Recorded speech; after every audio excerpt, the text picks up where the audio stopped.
जय हिंद दोस्तों, मैं आज आप सभी के लिए भारतीय संविधान की सभी अनुसूचियाँ से पार्ट नंबर ये हमारा 1 है। ठीक है ना। बहुत इम्पोर्टेंस जो क्वेश्चन है ये समझ जाओ कि अपने भारतीय संविधान की यानी इंसान को अगर संविधान के नियम से चलेगा तो बहुत आगे बढ़ सकता है। इसीलिए मैं संविधान से कुछ प्रश्न यानी पॉइंट जो है ये तो एग्ज़ाम में पूछता भी है, लेकिन बहुत इम्पोर्टेंट भी है अपने लाइफ के लिए। ठीक है ना, अगर संविधान के भारतीय संविधान के लिए। अब चलते अपने पार्ट नंबर है हमारा 1 का। यहाँ पे पहले अनुसूची में हमारा पार्ट नंबर 1 है। अगर दोस्तों आप चाहते हैं पार्ट नंबर 2 चाहिए तो कमेंट करके जस्ट तुरंत अभी बताइए। ठीक है ना। अब वहाँ पे पहली अनुसूची में क्या होता है देख लेते हैं। पहली अनुसूची में भारतीय संविधान में पहली अनुसूची में भारत देश के विभिन्न राज्यों और केंद्र शासित प्रदेशों का उल्लेख किया गया है। मतलब ये कह रहा है राज्य और केंद्र का दोनों मिलाकर इसमें पहली अनुसूची में रखा गया है। इसी दोनों का क्या होता है उल्लेख किया जाता है।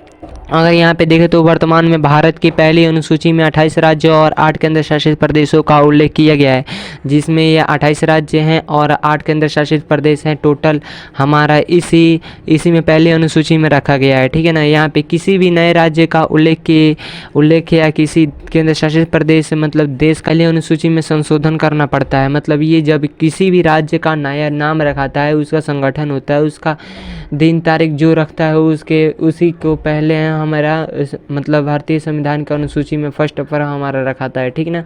अब यहाँ पे कह रहा है संविधान के संशोधन के द्वारा दिल्ली को राष्ट्रीय राजधानी क्षेत्र घोषित किया गया था। मतलब इसी में संविधान के 69वें संशोधन के द्वारा दिल्ली को राष्ट्रीय राजधानी का क्षेत्र की घोषित किया गया था। ठीक है ना। अब नेक्स्ट पॉइंट हमारे घर है यानी दूसरी अनुसूची में क्या रखा जाता है ये भी देख लेते हैं। भारतीय संविधान की दूसरी अनुसूची में पदाधिकारी जो पद हासिल किए होते हैं उसे पदाधिकारी कहते हैं। और जो राष्ट्रपति हो गया, राज्यपाल हो गया, लोकसभा अध्यक्ष, उपाध्यक्ष, राज्यसभा की समिति हो गई। ठीक है ना। ये राज्यसभा हो गया, विधानसभा हो गया, अध्यक्ष उप न्यायालय हो गया, उच्च न्यायालय हो गया, सर्वोच्च न्यायालय हो गया, न्यायाधीश, सीजीए आदि को प्राप्त करने वाले वेतन और पेंशन को उल्लेख। अब ये तुमको समझ में आ रही होगी जो ये इतने इत्यादि को हम बताए हैं ये सब पद हासिल किए हैं। ठीक है ना। पद हासिल किए हैं, इन्हीं के द्वारा जो इनको क्या मिलता है, जब इनको वेतन मिलता है, पेंशन मिलता है ना, तो ये समझ जाओ जितने गवर्नमेंट सर्विस है इंडिया में उनको पेंशन मिलता है, तो उन्हीं को हमारा दूसरी अनुसूची में रखा गया है। ठीक है ना।